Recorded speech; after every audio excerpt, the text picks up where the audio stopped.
Oh no, that doesn't look good at all. That's going to have to be removed. Scalpel? Scalpel? Oh, hi there. I didn't see you come in. Probably because you're watching this at home, and I'm not actually performing surgery, and I'm definitely not a real doctor, which is probably a good thing, because as the ongoing COVID-19 pandemic has illustrated, doctors perform a vital role in our communities, and the extraordinary efforts of healthcare professionals has been brought to the forefront in light of recent events. Modern science and technology has aided these healthcare workers in their difficult jobs, but historically speaking, that hasn't always been the case. In centuries past, medical practice could be viewed as more, well, art than science in many cases, and the historical physicians that treated patients in Wilton were certainly no exception. So, scrub up and don't go anywhere. I've got you for the next 5 minutes. 5 minutes of medical mayhem. So get your bone saws ready.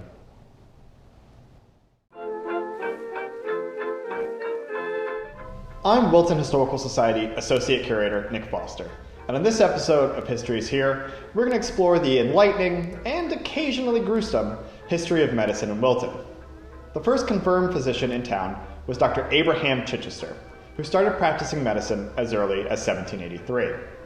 During his house calls to town patients, he prescribed a variety of mixed tonics, usually custom-made, with occasionally alcohol involved. He also used two remedies that we would consider unusual today, but were common practice during the 18th century.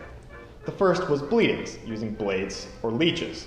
The second was pukings, which is exactly what it sounds like.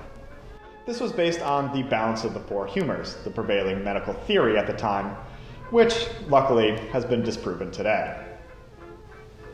Chichester passed away in 1823 and was replaced by Dr. David Willard. Willard was an 1812 graduate of Columbia Medical College and was the first college-trained physician in Wilton. No records remain of Willard's ability as a doctor, but it's not his medical aptitude that perhaps Willard is most remembered for. In the 1820s, a man was crossing a bridge over the Norwalk River near today what is the Merwin Meadows parking lot. He looked down to find a floating barrel with a label on it marked pork. Perhaps in an attempt to get some free bacon, or just because curiosity got the better of him, the man opened the barrel and was horrified to find fingernails and a human finger within. Immediate panic struck the townfolk, who alerted the authorities.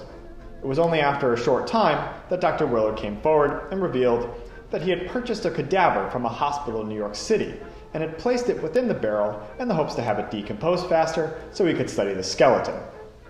It was certainly a relief for the townsfolk. However, in modern times, if you expect pork and get a human finger instead, you usually at least expect a free voucher for food from the fast food restaurant that was responsible. One of Wilton's most distinguished doctors was Dr. Frederick Sturgis.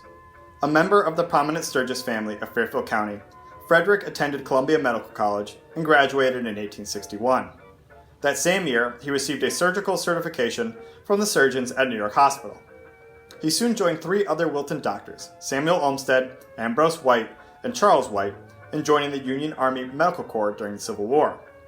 Wilton-born Dr. James Cogswell Fisher also joined the cause, serving as Union General Joseph Hooker's medical director. After the war, Sturgis was employed as a physician by a steamship company that operated throughout the Pacific Ocean. The Society is fortunate to have Dr. Sturgis's medical kit in its permanent collection, which includes many of the tools he used throughout his time as a battlefield surgeon. This included several tourniquets and scalpels of various sizes, as well as some rather medieval-looking bone saws. The horrific nature of Civil War wounds, combined with the overwhelming amount of soldiers being wounded, forced surgeons like Dr. Sturgis to rely on amputation of limbs as one of the most common treatments, so this particular tool probably saw a lot of use. Dr. Sturgis's skills weren't just limited to removing arms and legs. He also carried this tooth puller for dental procedures, as well as the scarificator, a bladed tool used for bloodletting. Apparently, most 19th century doctors' opinion on the human body was that everybody had too much of theirs, and most of it needed to be removed. Another member of the Sturgis family that joined Wilton's medical community was Dr. Albert Sturgis, who took a slightly different path to his medical practice. Rather ominously, he began his career as a butcher in Cannondale in the 1860s. Preferring to work with animals that were still alive, he went to Columbia and got a degree in veterinary surgery. Possibly looking for a new challenge, he returned to Columbia in the late 1880s and got another medical degree, this time for humans. He moved to Danbury and started specializing in the treatment of people with alcoholism. He wasn't the only Wilton doctor who hoped to guide people to sobriety.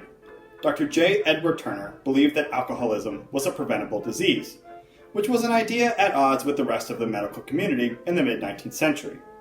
He started a hospital to treat alcoholics in Binghamton, New York in 1862, only to be pushed out by a rival doctor. He soon turned his attention to Wilton, as his wife, Gertrude Middlebrook, was the daughter of a wealthy local farmer, George Middlebrook. In 1881, he broke ground on the 153-acre plot of Middlebrook family land for a new hospital to treat, quote, female inebriates and opium eaters. The facility was planned to be 370 feet long and have 4 floors with a grand 75-foot-tall tower. It never came to fruition. Fundraising efforts for the hospital were spoiled by the same rivals that ruined his Binghamton venture, and by 1885, Turner was broke. He died in 1889 and is buried in Hillside Cemetery. The land designated for the project is now the home to Middlebrook School and Middlebrook Farm Road. The turn of the 20th century helped to progress medical science immensely, with innovations like germ theory and antibiotics helping to make many afflictions much more treatable, and in some cases, like polio, essentially eradicate them.